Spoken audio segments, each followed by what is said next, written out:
This is Land of Havilah, Isaiah 13. This chapter is a prophecy that the Babylonian Empire will demolish Judah. It came to pass about 140 years after Isaiah wrote it. The Babylonians invaded, captured Jerusalem, destroyed it, and carried the people away. The Jews didn't return for 70 years. But all this doubles as a prophecy of the Great Tribulation. Another way of saying it is that the Babylonian destruction of Judah and Jerusalem, which took place in 586 BC, serves as a foreshadowing of the destruction that will occur in Judah during the Great Tribulation. Isaiah predicted both events in this one prophecy. Regarding the second event, Jesus said in Matthew 24 that there would be an abomination of desolation spoken of by the prophet Daniel. He said, "When you see it, let those who are in Judea flee into the mountains. Don't delay even long enough to get anything out of the house," and so forth. "For at that time shall be a great tribulation, such as was not seen since the beginning of time." So during the Great Tribulation, according to Jesus, there will be an attack on Judah and Jerusalem. Filling in the blanks a little more, the Apostle John described something called Mystery Babylon being present during the tribulation, Revelation 17:5. Since Mystery Babylon is a mystery, we can't describe it completely, but we know it's a force for evil in the world that'll be compatible with the one world system of government during the Great Tribulation. God finally destroys Mystery Babylon in Revelation 18:2. The theme of Mystery Babylon begins in Genesis chapter 11. The population of the earth was all in one place. They were all unified, and they attempted to build a city for themselves, and in the city a tower that reached to heaven to make a name for themselves, they said, lest they be scattered over all the earth. They ignored God and glorified man. They blurred the line between God and man. We see that theme running throughout history, that men glorify themselves and ignore God, all the way through to Mystery Babylon in Revelation. Now Isaiah's prophecy, verse 1. The burden of Babylon, which Isaiah the son of Amoz saw. Comment in verse 1, it's the burden of Babylon because in the end Babylon will be destroyed. A coming destruction is a burden to them. Verse 2. Set up a banner on the bare mountain. Lift up your voice to them. Wave your hand that they may go into the gates of the nobles. I have commanded my consecrated ones. Yes, I have called my mighty men for anger, even my proudly exulting ones. Comment in verses 2 and 3, the way it played out in history, God was angry with Judah and used the Babylonian kingdom to execute his anger on them. In verse 2, it was as if God lifted up a banner in Judah and said to the Babylonians, "Come on in." In verse 3, he calls the Babylonians his consecrated ones, meaning he ordained them to destroy Judah.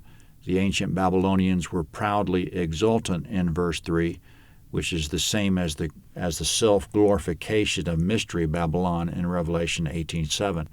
So now here come the ancient Babylonians invading, verse 4. The noise of a multitude is in the mountains, as of a great people, the noise of an uproar of the kingdoms of the nations gathered together. Yahweh of armies is mustering the army for the battle. They come from a far country, from the uttermost part of heaven, even Yahweh and the weapons of his indignation to destroy the whole land. Comment in verse 4, a multitude of nations is attacking. Yahweh's mustering a multinational army against Judah led by Babylon. It turned out the army included soldiers from Chaldea, Aram, Moab, and Ammon, 2 Kings 24:2. And in the second attack, we'll have to see how it plays out, but maybe it'll be by a multinational army of the one world government of the time. In verse 5, the armies come from a far country, which would fit in with a natural understanding of the situation, and from the uttermost part of heaven, which means from further away than anyone could imagine, even perhaps from the other side of the globe, or from God himself, since this is his wrath playing out against Judah. The nations are weapons of God's indignation in verse 5 to destroy the whole land. Now, speaking of God's eventual retribution against the Babylonian system, because he's not pleased with them either, what's coming up continues to be a mixture. It's the destruction of ancient Babylon and the destruction of Mystery Babylon of the prophetic future. Verse 6, Wail, for the day of Yahweh is at hand. It will come as destruction from the Almighty. Therefore all hands will be feeble, and everyone's heart will melt. Comment, the day of Yahweh in verse 6 is the day of the Lord in most other translations. It's a repetitive term in the Bible that usually refers to the end times, and it does mean end times here, but it also means the day of the Lord when God destroyed Judah at the hands of the Babylonians. In other words, the Babylonian destruction of Judah and Jerusalem is a historical prelude to what the day of the Lord will be like in end times when Jesus returns to dispatch with his enemies on the entire earth. It'll be a day of destruction from the Almighty.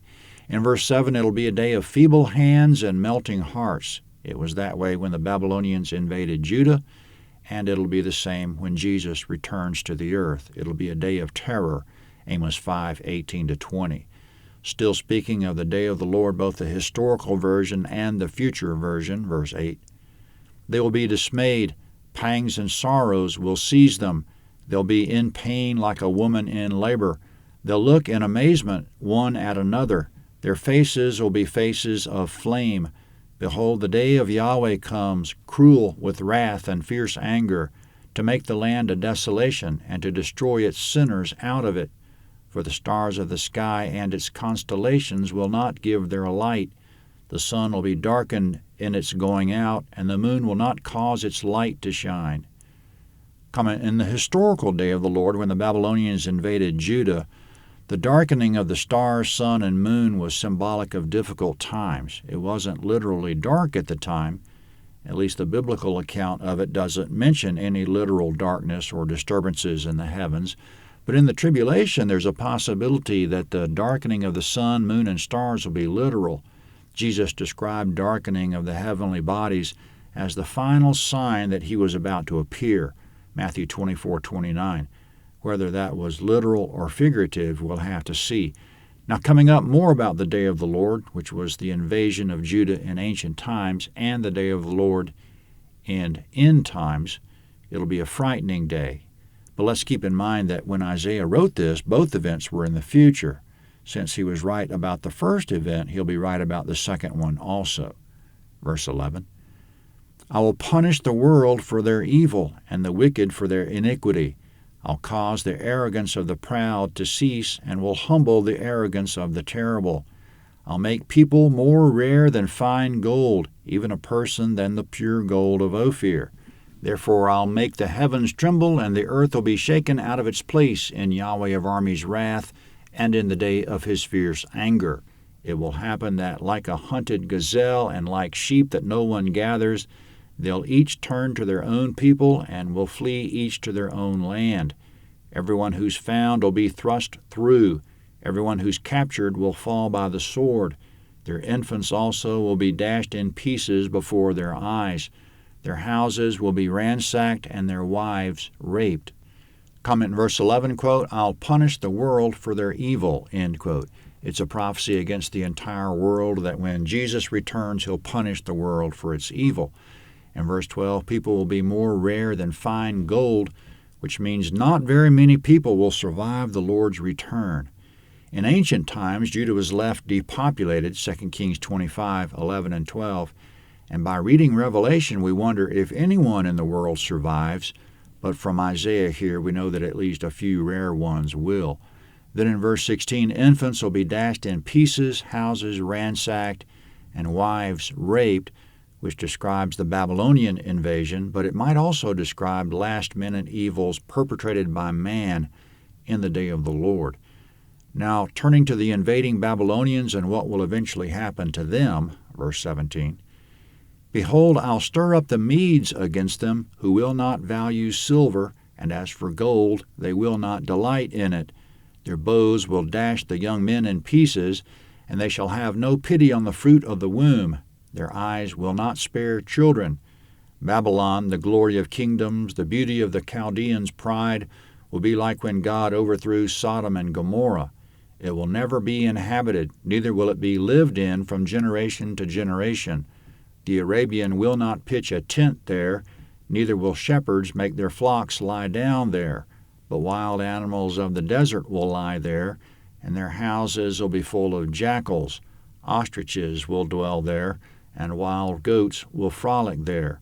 Wolves will cry in their fortresses, and jackals in the pleasant places. Her time is near to come, and her days will not be prolonged. The fate of Babylon is in verses 17 to 22 we just read.